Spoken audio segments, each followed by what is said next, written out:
que el último es Dibujando el Género. Moltes gràcies i moltes gràcies als organitzadors. De fet, jo és la tercera vegada que parlo en aquest context. La primera vaig explicar el treball que havia fet de crítica a la patologització.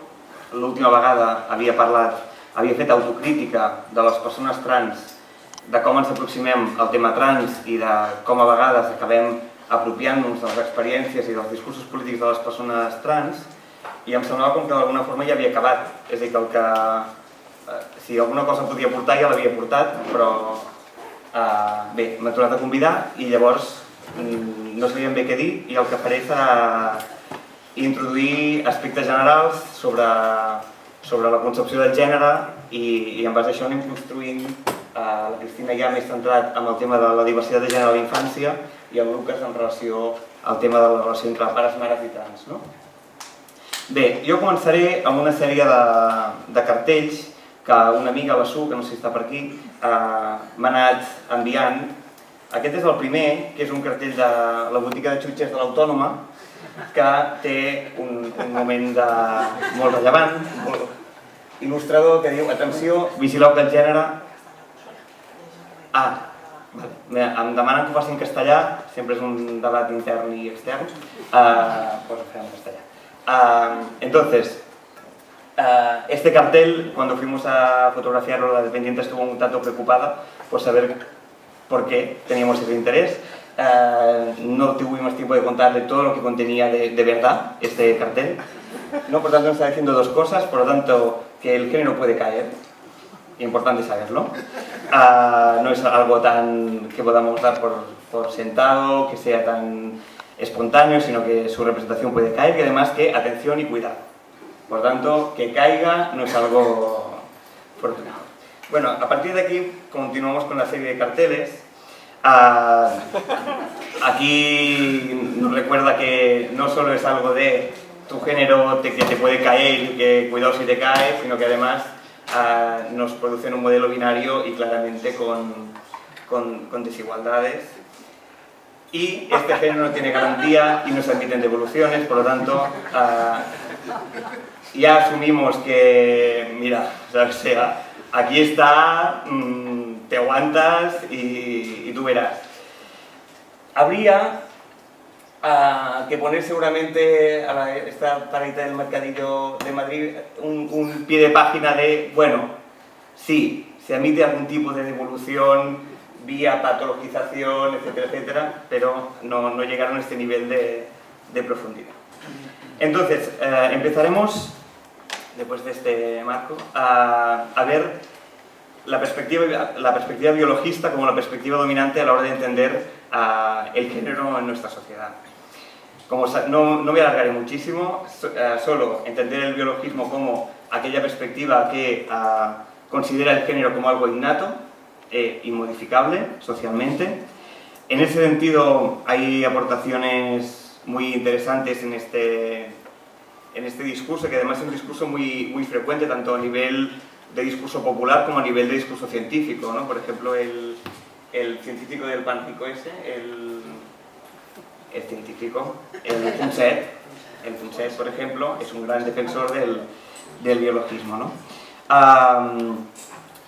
Una de las autoras que defiende el biologismo, por ejemplo, se llama Helen Fisher, que es especialmente sorprendente porque es una mujer y además es antropóloga, ¿no? Bueno, ella, por ejemplo, a partir de esa explicación biológica, explica que es natural que los hombres, por ejemplo, tengan la necesidad de hormonar a tantas hembras como puedan, porque es una estratagema de adaptación biológica. O, por ejemplo... Ay, sí, ¿qué he dicho? Hormona. Después lo analizo. Entonces, tiene otro momento muy célebre en que, a partir de la comparación con la iguana, dice que es natural que las mujeres tengan la tendencia a someterse sexualmente a los varones, ¿no? Dice, por ejemplo, estas ensoñaciones de rendición y entrega de la mayoría de las mujeres podrían originarse en ciertas partes primitivas del cerebro femenino, porque la rendición sexual femenina es extremadamente común en el reino animal, ¿no? Y parece que la iguana le pone saco ese rollo, ¿no? Bueno, en relación al tema trans, es especialmente potente esta hipótesis biologista, y de hecho vamos a ver cómo la argumentan. Dice, en una entrevista a la psicóloga clínica de la unidad de género, le pregunté cuáles eran las causas que barajaban de la transexualidad, ¿no? Y ella dice, condicionantes culturales y de aprendizaje no hay. Es lo que vemos nosotros. ¿Qué sabemos de la transexualidad? Que durante la formación del embrión, el primer trimestre del embarazo, parece que hay un desequilibrio en cuanto a hormonas. Es como si dijéramos que, por ejemplo, en un transexual femenino hay suficientes hormonas masculinas para masculinizar su cuerpo, pero no han masculinizado su cerebro, ¿no? Por tanto, tendríamos un cerebro masculinizado en un sentido y el resto del cuerpo en otro, ¿no? Por tanto, sería, de hecho, como una especie de intersexualidad, sería algo puramente orgánico, algo puramente biológico. Bueno, esta es la hipótesis fundamental que manejan en los libros, en sus intervenciones públicas. Yo estuve leyendo hace un tiempo el gran libro de referencia Ser transexual, que es como la Biblia, ¿no? Y como su nombre indica, casi no hablan personas transexuales, hablan los médicos, que son quien sabe qué es ser transexual. Bueno, y van manejando esta hipótesis biológica, etcétera, etcétera. De repente, en un anexo, me encuentro un fragmento de texto que dice: los autores estamos convencidos del sustrato biológico de la transexualidad, a pesar de que los estudios al respecto son limitados y no concluyentes. Que existan estudios concluyentes es prácticamente imposible. ¿Por qué? ¿Cómo evaluar el desarrollo cerebral y la influencia hormonal durante la época fetal si para ello se debería estudiar cerebros de fetos fallecidos y no sabemos cuáles habrían sufrido ese trastorno? ¿Vale? O sea, el cerebro evoluciona cuando ya estamos fuera de este mundo. Por lo tanto, constatar que en los 50 años un cerebro de una persona transexual femenina sea más parecido al de una mujer cis no indica que nacieran con un cerebro diferente, ¿vale? Por tanto, toda este rollito científico y esta evidencia de que lo que vemos es que no hay ninguna influencia cultural, a la práctica no se puede sostener, al menos en el estado actual de conocimiento. Muchas críticas se han elaborado a estos planteamientos. Por un lado, esta idea de que nos pinta como si fuéramos títeres de nuestras hormonas, de nuestros genes, y por lo tanto niega nuestra responsabilidad. Pero también se han elaborado muchas críticas de tipo científico en relación a las deficiencias de este tipo de explicaciones, en relación a que las comparaciones con el resto de animales no cuadran, porque hay diferencias fundamentales entre el ser humano y el resto de animales, que es que el resto de animales está programado genéticamente y el ser humano no, está abierto, y también que tienen una comprensión muy pobre de la relación entre naturaleza y cultura, ¿no? Y plantean como si nuestro cerebro, por ejemplo, fuera solo naturaleza y la cultura estuviera ahí en el entorno, ¿no? En ese sentido, me parecen mucho más potentes las explicaciones que nos muestran que en el fondo somos naturaleza y cultura al mismo tiempo, que nuestro cerebro es naturaleza y cultura al mismo tiempo, y por lo tanto se codeterminan. Por lo tanto, bueno, si alguien quiere después entrar a debates y más precisiones, pero si no, salto ya al siguiente tema, que es entender la siguiente perspectiva, que es entender el género como una construcción cultural. Desde esta perspectiva, no es algo innato nuestro género, sino que de alguna forma no nos gestamos solo en la barriga de nuestras madres, sino que nos gestamos también en sus mentes y en las mentes del resto de personas de nuestro entorno. Y por tanto, cuando nacemos ya nacemos con unos condicionantes súper potentes. En ese sentido, por ejemplo, hay países que recomiendan no saber el sexo del feto, porque en caso de que vaya mal el embarazo, hay menos sufrimiento. ¿Qué indica eso? Que saber el sexo de la criatura es lo que nos permite humanizar esa criatura. Y por lo tanto, en caso de que vaya mal, se sufre mucho más, ¿no? Por lo tanto, qué potente que sea al ver si hay algo así entre las piernas en el tercer o cuarto mes para ya generar esa humanización del feto, ¿no? Bueno, este proceso implica un mogollón de prácticas culturales, esta te sonará Esther. Este es un informe de una guardería de una persona de 2 años que marca en azul lo que hace bien y en rojo lo que no. y bueno, hace bien muchas cosas como experimenta emociones de delante y detrás, reconoce el color azul, todo bien. Sobre todo hay dos problemas. No diferencia un niño de una niña y no identifica el género al que pertenece.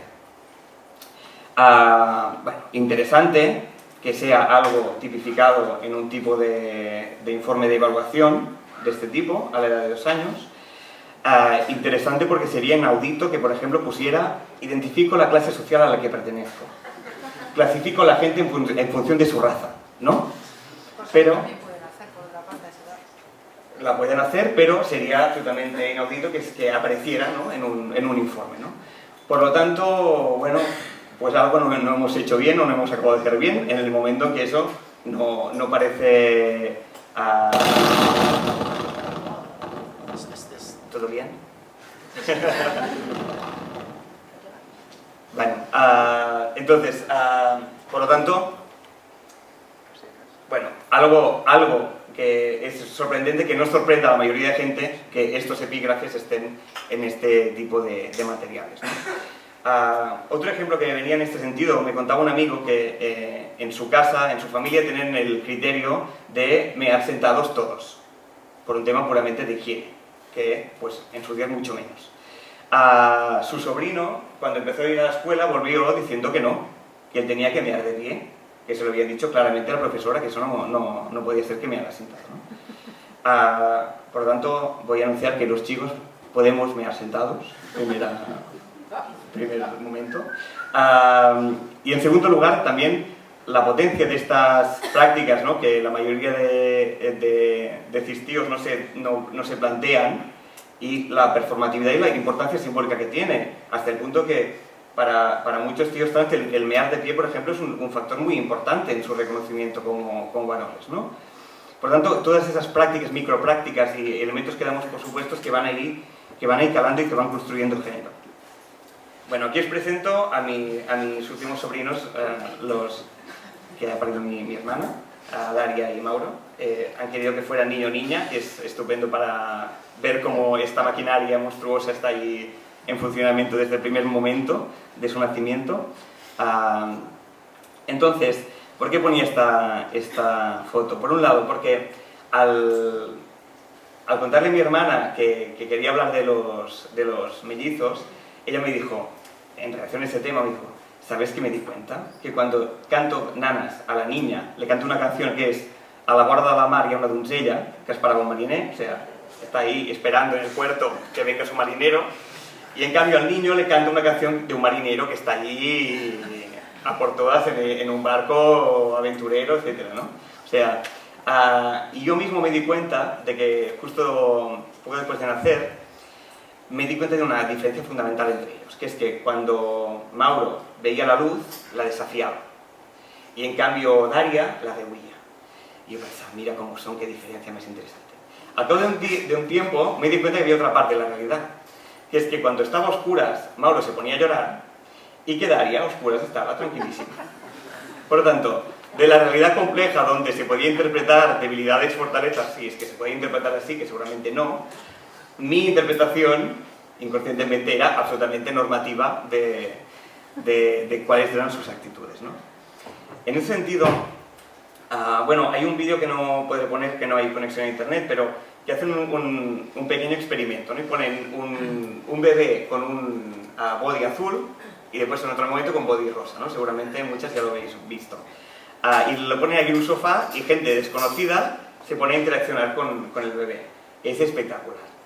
La misma persona con un color diferente va a ser, cuando va de rosa, va a ser bailarina, es guapísima, se parecerá mucho a su madre, es cariñosa, todo eso. Cuando es niño será bombero, será futbolista, es fuerte, de repente es fuerte.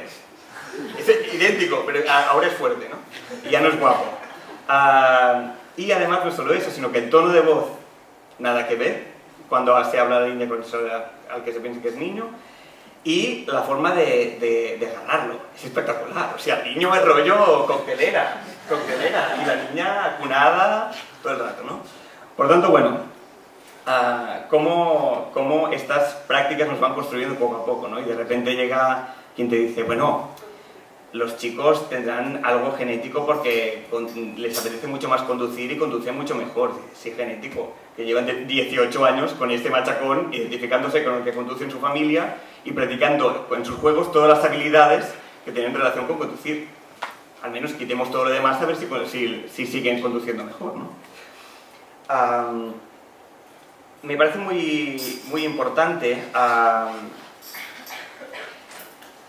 entender que decir que es una construcción cultural no implica necesariamente tener una concepción voluntarista del género, en el sentido de que decir que es algo cultural no quiere decir que lo podamos cambiar así. Ya me he dado cuenta, vale, pues ya está, ¿no? Ahora ya no reproduzco el género, ahora soy algo intermedio, ya no soy machista, ya no soy... Sino que son categorías que nos moldean profundamente nuestra subjetividad y que es profundamente difícil cambiarlo. Por lo tanto, cada uno será sus explicaciones igual de legítimas sobre su origen, de su identidad de género, si se lo quiere preguntar. Pero me parece muy importante aclarar ese elemento, que decir es una construcción cultural no es que sea algo automático, que lo he entendido, lo cambio, sino que es algo muy profundo que nos configura y de una forma muy profunda en los primeros años de nuestras vidas. Bueno, y me parecía que como metáfora y como imagen, ¿no? Esa del collage, de entendernos como un collage de imágenes, que no siempre hemos querido que formaran parte de nosotros, que no siempre hemos querido que nos constituyeran, pero que algunas sí y otras muchas no, han ido construyéndonos.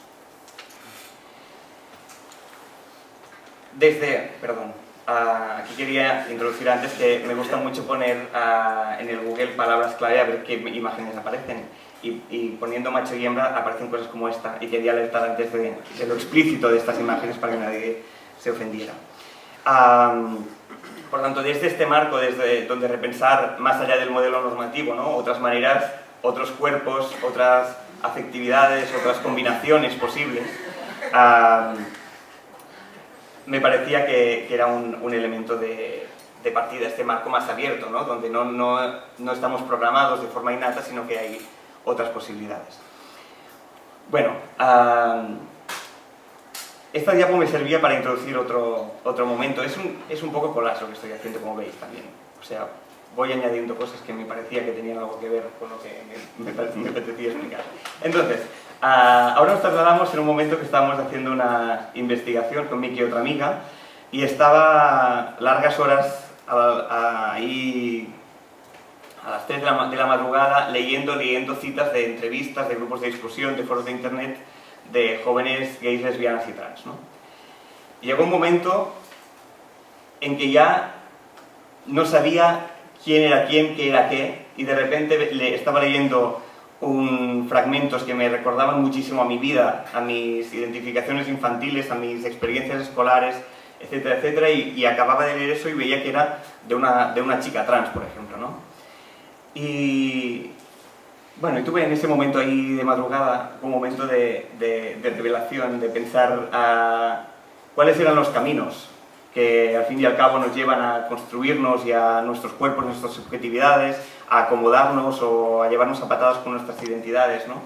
Y que al final pues no me queda muy claro lo que me distingue de una persona que ahora se define como chica y que sus experiencias infantiles me parecen absolutamente próximas y muy parecidas a las mías, ¿no? En ese sentido, y un tema que tenemos ahí en elaboración con Cristina, anteriormente, ¿no? Había como esa idea que en el fondo homosexualidad y transexualidad era lo mismo, que si tú eras marica era porque te identificabas como mujer y deseabas a los hombres desde una posición femenina, ¿no? Y si eras lesbiana en el fondo era porque eras un macho, digamos, que te gustaban las mujeres, ¿no? Sin duda esta forma de explicarlo no nos cuadra con las vivencias, con que haya personas, chicos trans gays, chicas trans lesbianas, chicos heteros femeninos, ¿no? O sea, la diversidad es mucho mayor. Y ahora estamos en un paradigma diferente, según el cual homosexualidad y transexualidad no tienen nada que ver.